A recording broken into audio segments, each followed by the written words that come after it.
Hello everybody and welcome back to Red Eagle Politics. Make sure you guys like this video down below and subscribe to the channel if you are new. So Donald Trump still maintains a lead in the popular vote over Joe Biden.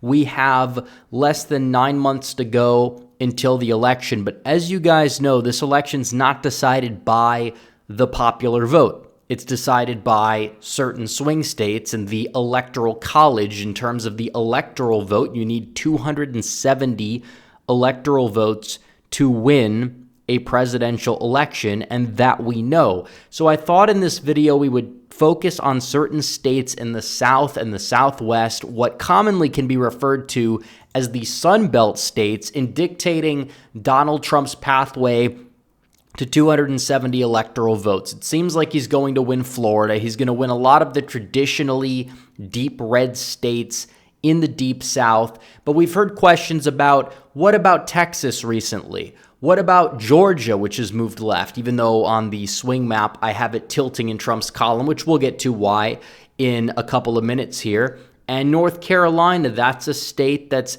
definitely going to be competitive according to some people, but I still think Republicans have the advantage. But then you go down to the Southwest, you have Nevada, you have Arizona. That's 17 electoral votes right there. If Donald Trump gets Arizona and Wisconsin, according to this map, that's all he needs to win, 270. If he gets Arizona and Michigan, he gets there, or even Michigan and Nevada. But we'll do a video covering the Rust Belt states next, give a little bit of an update. But in this video, we're going to be talking mainly about these Sun Belt states that are going to be competitive. So many people say they're moving away from Republicans for good. Trump is doomed in a lot of them, and that's just not true. It doesn't mean it's going to be easy in every single one of these states, but Trump's in a pretty good position. I'll show you guys why. But first, I have to tell you guys about our very good friends over at Patriot Gold. The Fed took the punch bowl away from the party again. The stock market's been betting on March rate cuts, but not so fast. All three indexes got pummeled on the news that cuts were off the table. Is this why JP Morgan and UBS are calling for a 23% drop in the S&P? This is the longest time in history between recessions. The recession indicator's ringing its most severe alarm in 40 years. So to combat this, either you think Bidenomics is working or you're buying gold. Isn't it time you protected your retirement? Call the proud Americans of the Patriot Gold Group today before it's too late. Patriot Gold is Consumer Affairs' top-rated gold IRA dealer 7 years in a row. Mention Red Eagle Politics and you'll always get best-in-class service from Patriots protecting patriots. They also have the no-fee-for-life IRA, where your IRA or 401k can be in physical gold and silver, and you may be eligible for it on qualifying rollovers. Call 888-857-8696 and get your free investor guide today, or visit the link in the description down below. So I think it's important that we take some time here to look and analyze each individual state. North Carolina, that is a state that Donald Trump won in 2020 when he lost the popular vote by 4% and change. It's not a state that I believe is going to be really in contention. I don't even think the Biden campaign wins it. If they're trying in North Carolina, and we hear these rumors, Biden's going to campaign in Florida, he's wasting his time. He can try in North Carolina, he's wasting his time. Republicans in the state are actually competent. They have a very good get out the vote operation. And because Biden's struggling to generate enthusiasm among his own base, among black voters, that is a death warrant in a lot of these states like North Carolina or Georgia, where, in Obama's victory in the state in 2008 in North Carolina, he drummed up black turnout to extremely high levels. When it came to Georgia in 2020, COVID level turnout, and now you have more disaffected voters, new election laws in Georgia, and all in all, it seems like Biden is going to be in a lot of trouble overall.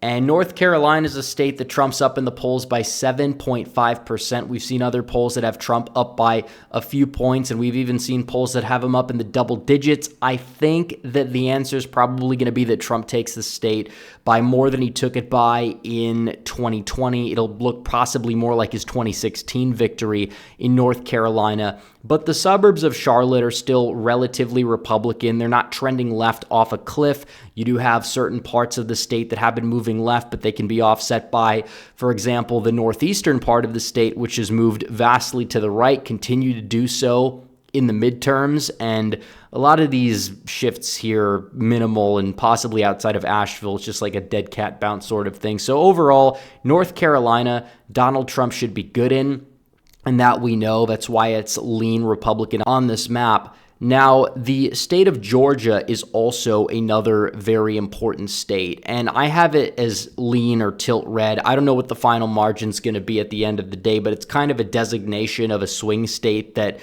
is probably going to see a little bit of a rebound. And in terms of Georgia, like I said, 2020, a lot of it comes down to black turnout. That's a big portion of the Atlanta metro area. It's not necessarily like you have all of these woke white suburbanites there. Although you have your fair share, they're not making that much of an impact. Georgia largely comes down to black turnout. Biden and certain DNC groups are not really funding certain action committees in the state of Georgia that went out there and were chasing ballots in 2020 and 2022, possibly indicating that they're kind of conceding the state, but it was razor thin. Worst case of circumstances for Trump possible. You could see it rebound. It's not probably going to look like 2016, but if you want to look at the polls in Georgia, it's showing him winning it by more than he won it by in 2016. He's up by 7.2%, and just a little bit of a drop of enthusiasm among black voters, and you see more suburbanites that don't like either candidate now going third party. Donald Trump can win the state. He should be the favorite in Georgia right now, and things can change, but it seems like, he's polling above 50% in some polls. In other polls, he's like at 49.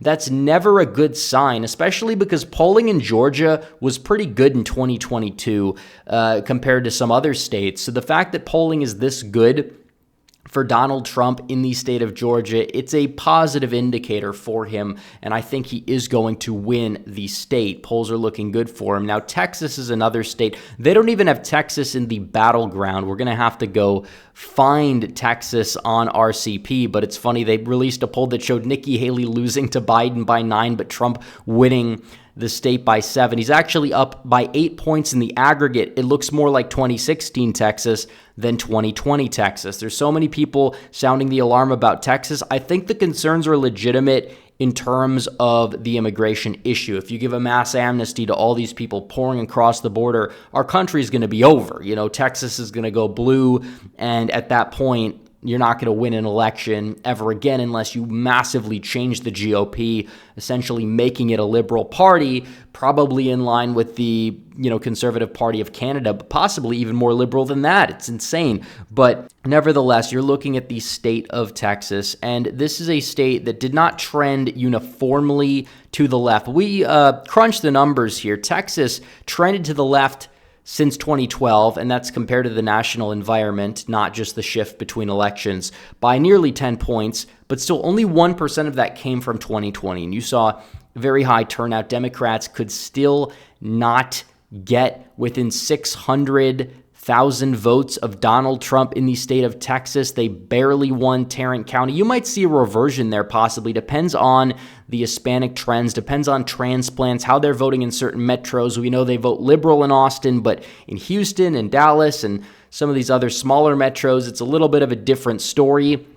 And the trends in the Rio Grande Valley are very good for Republicans. Biden is really struggling with Hispanics, and you didn't really see a lot of trends in the midterms, but a lot of those voters Trump did well with were low propensity voters, kind of like the white working class voters in rural Michigan and Wisconsin, etc. And still, the percentages in the midterms in some of these counties were the same, despite them being more ancestrally Democrat. So you're probably going to see the RGV and some of the South Texas areas move right, El Paso move right, possibly see a little reversion in a place like Houston, and possibly in some other places in the state. Even these rural counties that are like 71% Republican, they somehow keep getting redder. They go to 80. If they're at 80, they go to 90. And as a result, Democrats consistently struggle in the state of Texas, and even though they keep saying they're going to win it every time, probably not this time around either. I think you're going to see it turn a corner because Biden's just that unpopular, and the third-party vote share increases. Trump probably wins it like 53 to 45 at this point, possibly by even more than that, and you're kind of seeing this in real time. So Texas probably going Republican. And that's another positive sign for Donald Trump. Florida's going to most likely go Republican as well. He's got a very high floor, partially because of this Sun Belt. Now, in order to add to his total so he can get closer to 270, he would like to add Arizona or possibly Nevada, because if you get Michigan where Trump's up in the polls and you get Nevada where Trump's up in the polls, Donald Trump is going to be that next president just based off of that alone. And you're looking at this, we can actually go to the state of Nevada's polling right here. And this is also huge. Trump's up by 7. He's up by 7 points in Nevada. Now, granted, it's just a few polls, but the state has moved right. It has. Several statewide officers now are Republican, and they came so close to flipping that Senate seat there. We know about the Reno snowstorm, and it is true that Republicans need to embrace early voting so they can maximize their turnout potential, because if you have a snowstorm on Election Day, I mean, it's rare in November, but it can happen. Turnout is going to drop significantly, and because you're choosing to wait until Election Day, if you already know you're voting Republican, it's not a really good sign. But either way, Clark County, Las Vegas is moving to the right. The demography is different from Maricopa County, which we'll get to in a minute. But Clark County, that is Las Vegas, the Vegas metro, is more working class. There's more Hispanics there. And Arizona, you have more, I guess, liberal transplants. From California, you have more conservative transplants moving to the state of Nevada, which is kind of causing the state to move to the right and possibly vote to the right of Arizona.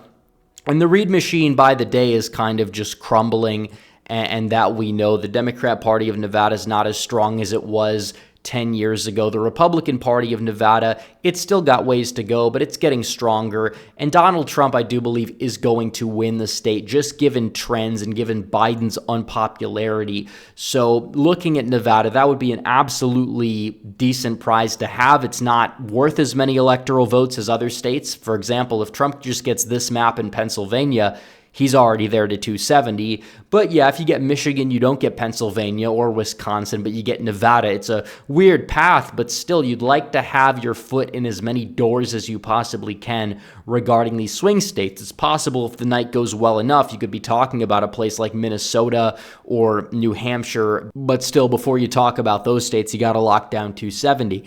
And the last state here is the state of Arizona, which Republicans actually got some positive news because Katie Hobbs is so incompetent that she basically caved into every Republican election demand, saying the bill's a result of a lot of compromise. A lot of this bill she vetoed before, but still now you have things like signature verification, etc., kind of a similar bill to what you see in Georgia. Technically, it is a little bit of a compromise bill, according to her, but the bill does a lot of positive things that will definitely help out counting and things like that as well, hopefully in the state of Arizona. So there's that. Now, Arizona was another state that trended heavily, but a lot of that trend came from 2012 to 2016. And because Biden's unpopular and Trump has a very high floor in the state of Arizona, there's a very good chance he does well. It's a hard state to analyze because there's not really a lot of counties in the state of Arizona. Maricopa County is one of the largest counties by size and population in the entire country. If it was breaking down into more, I think people would probably have a little bit less cynical view of the state of Arizona. But either way, there's a very good possibility that the third-party vote share will eat again into that Democrat margin, just like it did in 2016. They're going to be on the ballot. That is huge news. And on top of that, Trump may make some, modest gains with Hispanics as well in the state. And he's going to probably do better in a place like Yuma County because that's a big border county. Kerry Lake did better than Trump in that county and some of these other counties as well. So it's very possible that Donald Trump is able to go out there and flip the state. It's not a guarantee for sure. It's going to be razor thin. I think of all the swing states, I think Trump is possibly the weakest in Arizona. But even then, you look at the polls in Arizona right now, Donald Trump is leading them by 4.5%. Even if you apply that polling error you saw in polling in 2022, Donald Trump would still win the state of Arizona. And Biden is despised more so than these generic Democrats that Democrats put up in the midterms for sure. And he has a record that he has to defend. It's a completely different dynamic than the midterms. It really is. I mean, people always want to conflate the two. You have lower turnout in midterms. Money and other mechanics matter more in the midterm elections than they do presidential elections, where Trump's out there getting all of this free media coverage, being this polarizing figure, and he can sometimes use that fact to his advantage. So overall, right now, yeah, I think Trump would have a very good shot to win the state of Arizona. I feel like people are not trusting the state polls, and even I'm not saying Trump's going to win it by 4.5, but he can win. I think he's going to win North Carolina and Georgia and Nevada. I think Arizona is the one state where there are question marks. I think he's going to win the state of Texas. I think the Democrats are going to be delusional again, talk about Texas, and it's not exactly going to go their way, but this isn't 2020. This election will be decided on who's lost the most support since then, because that was a very high turnout election. And looking at every single data metric we have, that person is none other than Joe Biden. So anyways, guys, thanks for watching this video. Like this video down below, comment down below, subscribe to the channel, hit the bell for notifications so you never miss another video. Follow me on social media. The links are all in the description down below, and I will see you guys in the next one. Red Eagle, out.